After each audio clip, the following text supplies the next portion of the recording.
Halo semuanya, Assalamualaikum warahmatullahi wabarakatuh. Kembali lagi di channel Mas Bay Story bersama saya Bayu yang akan membawakan cerita. Terima kasih untuk teman-teman yang sudah mengklik video ini. Semoga apa yang saya bagikan bisa menghibur teman-teman semua. Pada kesempatan kali ini saya akan membawakan cerita yang berjudul Ritual Pesugihan Gunung Kemukus.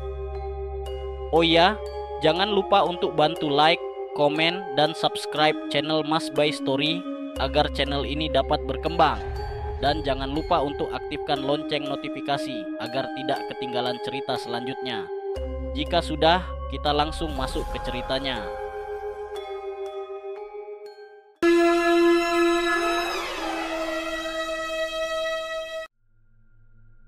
Apa yang ada di pikiran kalian ketika kalian mendengar kata Gunung Kemukus? Benar sekali, pesugihan. Bukan hanya itu, mungkin pikiran kita juga akan seketika mengarah ke hubungan suami istri. Kenapa hal itu terjadi? Karena di Gunung Kemukus ada sebuah kepercayaan masyarakat tentang sebuah ritual pesugihan yang mengharuskan pelakunya melakukan hubungan intim agar keinginannya bisa tercapai. Lantas, apakah semua itu benar-benar membuahkan hasil? Apakah benar-benar bisa membuat kita kaya? Atau apakah cuma tempat prostitusi yang bersembunyi di balik sebuah nama ritual belaka? Sebelum kita menanggapi semua itu, hendaknya kita membaca pengalaman dari salah satu rekan kita ini yang mengaku telah memenuhi semua persyaratan pesugihan yang ada di Gunung Kemukus, Jawa Tengah. Semoga dengan dibagikannya pengalaman ini bisa kita jadikan pelajaran agar kita semua lebih berhati-hati lagi dalam menjalani hidup. Karena pada dasarnya setan telah menipu kita semua dengan segala caranya. Ritual sesat di Gunung Kemukus. Perkenalkan, namaku Adi. Aku adalah seorang karyawan di salah satu perusahaan yang ada di Jawa Tengah. Menjadi seorang karyawan yang sudah mempunyai kedudukan, tentu saja hal itu membuat hidupku sedikit tenang. Karena selain semua kebutuhanku terpenuhi, kiriman uang kepada orang tuaku pun selalu lancar dan aman. Hal itulah yang akhirnya membuat kepulanganku selalu dirindukan karena aku pun tahu kehidupan di kampung asalku memang bisa dikatakan sangatlah pas-pasan. Namun sayangnya, Tuhan berkehendak lain. Waktu itu, perusahaan tempat aku bekerja tiba-tiba mengalami kerugian yang sangat besar karena pemimpin kami tersandung masalah yang membuatnya harus masuk ke dalam bui. Hal itulah yang akhirnya membuat separuh dari karyawannya dikeluarkan karena perusahaan yang sudah tidak lagi sanggup menanggung beban, dan aku adalah salah satu karyawan yang dikeluarkan. Saat itu, aku memang sengaja tidak memberitahu orang tuaku di kampung. Karena selain aku tidak ingin membuat orang tuaku bersedih, waktu itu aku sudah berjanji akan membangun rumah orang tuaku ketika aku sudah pulang nanti. Tentu saja, dengan dipecatnya aku, sempat membuat aku depresi dan hilang kendali. Bahkan, waktu itu aku juga sempat melakukan percobaan bunuh diri karena tekanan yang ada di hidupku seolah sudah tidak bisa aku lalui. Hingga akhirnya aku pun bertemu dengan salah satu rekanku yang juga keluar dari perusahaan yang sama. Dan tidak kusangka-sangka, berawal dari obrolan kecil kami waktu itu, aku semakin terjerumus ke dalam jurang dosa yang hingga kini aku masih sangat menyesalinya. Masih sangat teringat jelas di ingatanku. Pagi itu seperti biasanya, ketika aku sedang membeli makanan di salah satu warung langgananku, aku bertemu dengan Wahyu. "Gimana kabarmu, Di?" ucap Wahyu. "Berat nih, Yu. Aku mau pulang gak ada biaya. Kalau aku gak pulang, orang tuaku telepon terus," jawabku sambil tidak sekalipun memandang wajahnya. "Sama nih bro, uangku juga cukup cuma sampai akhir bulan. Setelah itu, gak tahu aku masih hidup apa enggak," sahutnya. "Cari kerjaan lagi yuk Yu," ajakku. "Lu sih enak, mantan supervisor." "Nah gue?"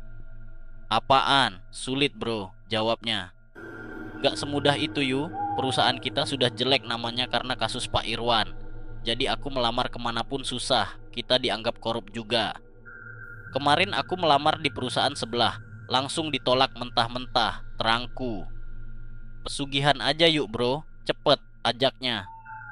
"Males ah, ujung-ujungnya minta tumbal. Jawabku santai. Percaya deh sama gua, aku ada info tempat pesugihan manjur tanpa tumbal, ucap Wahyu yakin. Dan benar, singkat cerita, akhirnya kami berdua pun mendatangi sebuah tempat yang sangat dipercaya Wahyu sebagai jawaban atas semua masalahku saat itu. Tempat itu adalah Gunung Kemukus. Namun sayangnya, sesampainya aku dan Wahyu di tempat tersebut dan selesai melakukan ziarah, kami sempat kebingungan karena menurut juru kunci yang menjaga makam, di tempat tersebut tidak bisa digunakan untuk mencari pesugihan. Di sini cuma tempat ziarah, Mas. Kalau Masnya mau ada perlu yang lain, saya tidak ikut campur, ucap bapak-bapak juru kunci tersebut ketika menjawab beberapa pertanyaan dari kami. Namun anehnya, bapak-bapak juru kunci tersebut terlihat seolah tidak menghiraukan kami, sambil tidak sekalipun menatap mata kami. Mengetahui hal itu, tentu saja aku dan Wahyu saat itu sempat bersih tegang karena selain jarak yang jauh sudah kutempuh, perjalanan ke tempat tersebut memang menghabiskan persediaan uangku yang saat itu memang sudah sangat menipis. Kamu ini gimana sih, Yu? Kita udah jauh-jauh ke sini malah kayak gini. Lu dengarkan tadi, di sini nggak ada tempat pesugihan seperti katamu, ucapku jengkel sambil berjalan ke arah luar komplek pemakaman. Ya nggak tahu aku bro, aku dapat info dari temenku, tapi aku yakin di sini bisa kok. Sepertinya bapak-bapak juru kunci tadi tidak mau ngasih tahu, jawab Wahyu.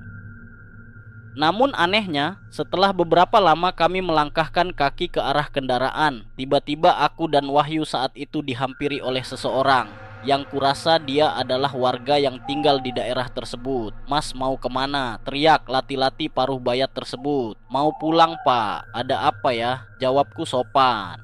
Pak, di sini kalau mau cari pesugihan di mana sih? Ucap Wahyu tanpa basa-basi memotong pembicaraan. Mendengar hal itu, tentu saja aku seketika menginjak kaki Wahyu, seraya memberi tanda bila apa yang dilakukan adalah hal yang sangat tidak sopan. Aduh, apaan sih lu bro? Sakit tahu, protes Wahyu. Hehehe, tenang mas. Maksud saya panggil masnya tadi juga ingin memberitahu tentang hal itu, ucap bapak-bapak tersebut tiba-tiba. Loh, bapak tahu dari mana kalau niat kami memang mencari pesugihan, sahutku. Sudah kelihatan dari gelagat kalian lah mas. Di sini sudah biasa kali mas, jawabnya santai. Dan singkat cerita, akhirnya kami pun diajak mampir ke salah satu warung kopi yang ada di sekitar komplek makam tempatku bersiarah tadi. Dan setelah kami mendengar semua penuturan dari bapak-bapak tersebut, akhirnya aku pun mengetahui jika di tempat tersebut memang kerap digunakan sebagai tempat mencari pesugihan.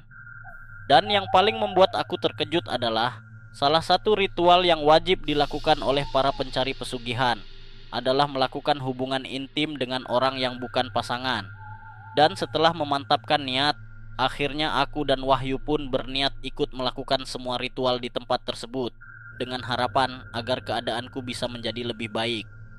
Singkat cerita, kami pun mengikuti semua arahan dari bapak-bapak tersebut. Semua ritual kami lakukan dengan tidak ada satupun yang aku lewatkan. Bahkan saat itu, aku pun memang benar-benar berhubungan badan dengan salah satu perempuan yang sepertinya sengaja disediakan bagi para pencari pesugihan sepertiku. Dan bolah percaya atau tidak, setelah beberapa bulan aku melakukan semua ritual tersebut, secara tidak terduga perusahaan yang sebelumnya menolak lamaranku secara mentah-mentah saat itu tiba-tiba menghubungiku untuk memberitahu jika aku diterima untuk menjadi karyawannya. Tentu saja hal itu membuat keadaan ekonomiku seketika kembali membaik, ditambah entah kenapa belum lama aku kerja di perusahaan baruku tersebut, tiba-tiba aku diangkat untuk menduduki jabatan yang lebih tinggi dari sebelumnya.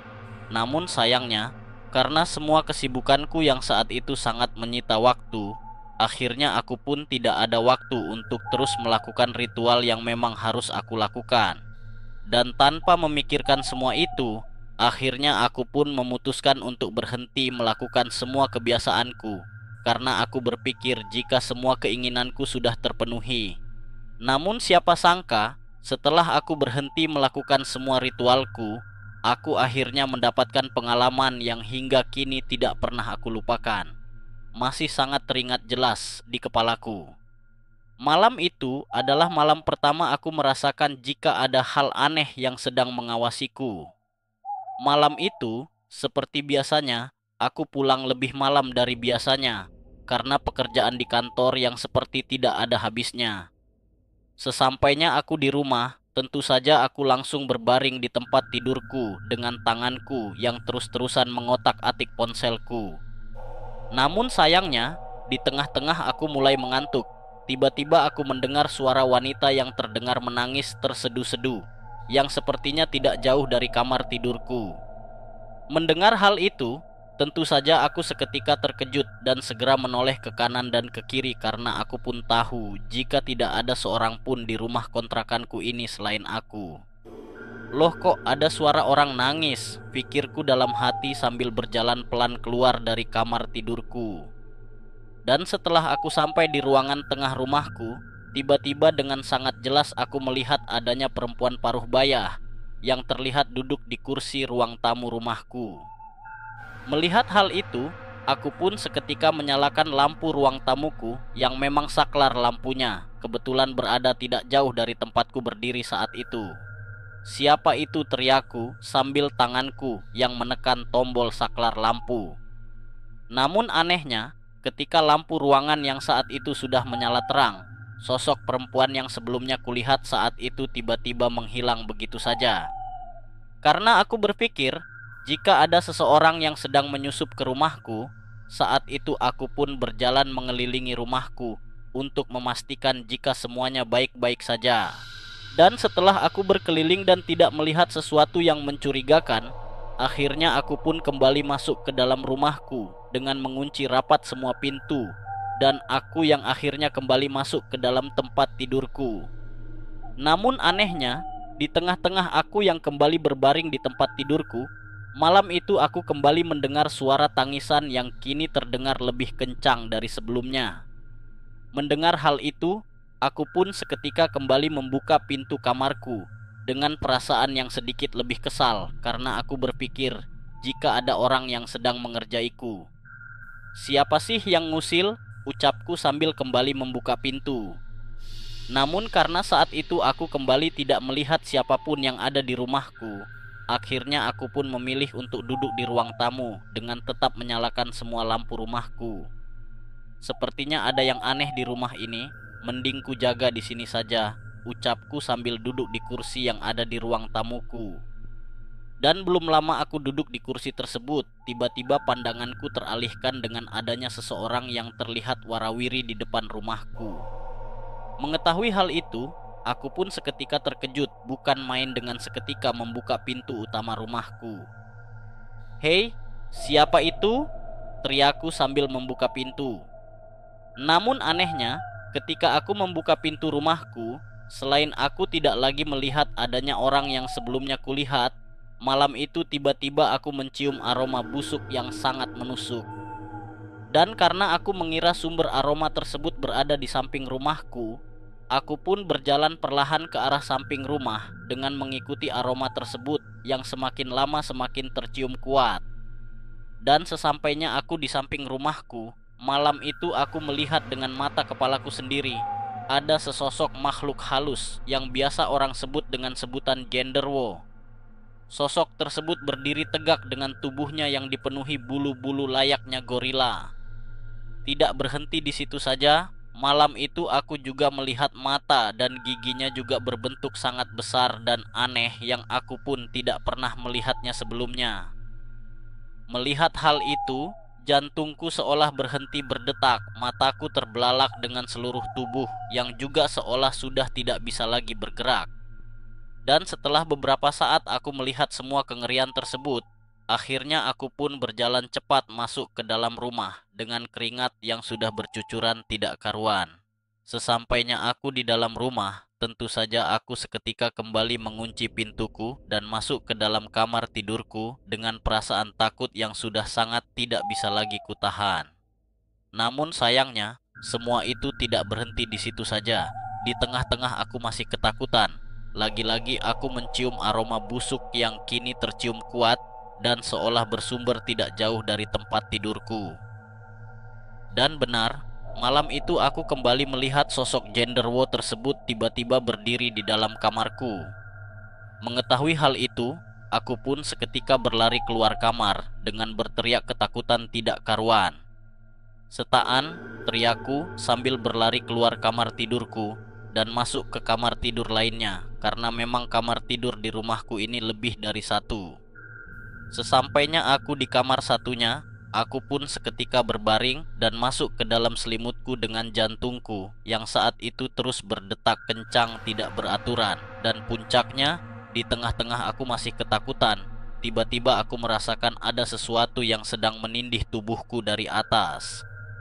Merasakan hal itu, tentu saja aku seketika terkejut tidak karuan dengan teriakan yang sudah tidak lagi bisa kutahan. "Tolong!" teriakku sambil berusaha membuka selimutku yang saat itu memang sebelumnya ku gunakan untuk membalut tubuhku. Dan ketika selimutku sudah terbuka, saat itu aku melihat tepat di atasku dan tepat di depan wajahku ada wanita berwajah rusak yang saat itu berbaring memang tepat di atas tubuhku. Berat badannya saat itu sudah tidak lagi bisa kugambarkan. Bagaimana tidak, saat itu ketika sosok tersebut berada di atas tubuhku, aku sangat kesulitan untuk bernapas. Jangankan berlari, bergerak pun saat itu aku sudah tidak mampu. Wajahnya yang menatapku dengan air liurnya yang menetes ke pipiku membuat saat itu adalah saat-saat yang paling menyeramkan yang pernah terjadi di hidupku. Singkat cerita, saat itu aku sudah tidak mampu lagi mengingat semuanya. Dan akhirnya aku ditemukan oleh tetanggaku karena menurut tetanggaku, aku tidak keluar dari rumahku sudah dari beberapa hari yang lalu. Ketika aku ditemukan, aku dalam kondisi tidak memakai baju dengan seluruh tubuhku dipenuhi luka cakaran yang entah dari mana asalnya.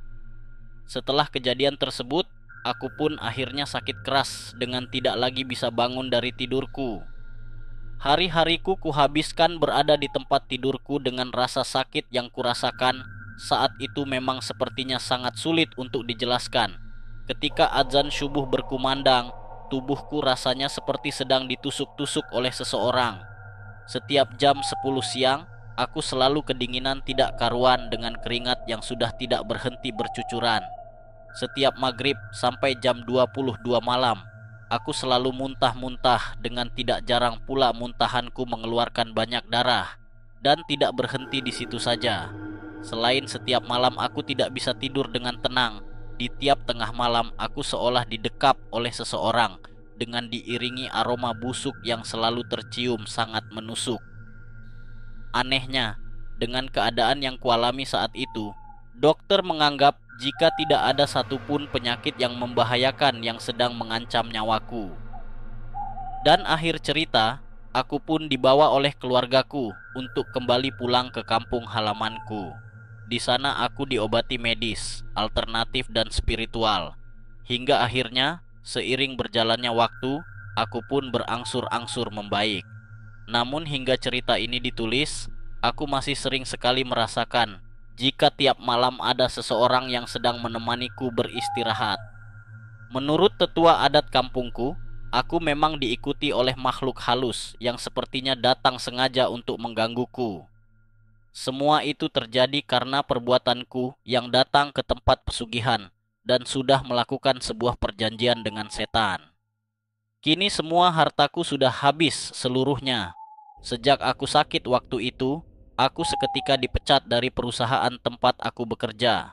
Semua biaya perawatanku ternyata telah menghabiskan semua harta yang telah kembali aku kumpulkan. Bahkan, aku juga diusir dan tidak diperkenankan untuk kembali ke kontrakanku, entah apa alasannya. Dan Wahyu, terakhir aku melihatnya ketika aku pulang kerja waktu itu, dan kini aku sudah tidak lagi melihatnya karena memang sakitku yang memakan waktu hingga 8 tahun lamanya. Dan yang membuat aku terkejut adalah aku mendengar kabar jika Wahyu meninggal di dalam kamar mandi tempat dia bekerja dengan keadaan telanjang dada. Kabar tersebut tentu saja membawa kesedihan tersendiri bagiku, karena selain dia adalah rekanku, aku dan Wahyulah yang telah melakukan sebuah perbuatan yang sepertinya menjadi awal semua kejadian dengan akhir yang tidak seperti yang aku bayangkan. Dengan dibagikannya pengalaman ini, aku sangat berharap tidak ada lagi orang-orang di luar sana yang bernasib sama seperti apa yang aku alami saat ini. Karena pada dasarnya, menyekutukan Tuhan adalah tindakan yang sangat tidak bisa dimaafkan.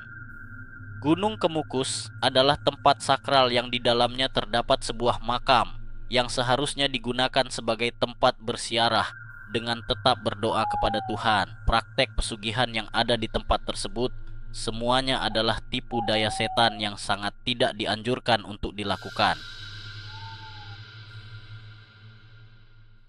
Oke, sekian cerita yang saya bawakan kali ini. Semoga cerita yang dibawakan dapat menghibur teman-teman semua, serta cerita yang saya sampaikan bisa menjadi pembelajaran bagi kita semua. Terima kasih juga untuk Mas Horor Psikologis yang telah mengizinkan saya membawakan cerita ini. Bagaimana menurut teman-teman cerita kali ini? Tulis pendapat kalian di kolom komentar.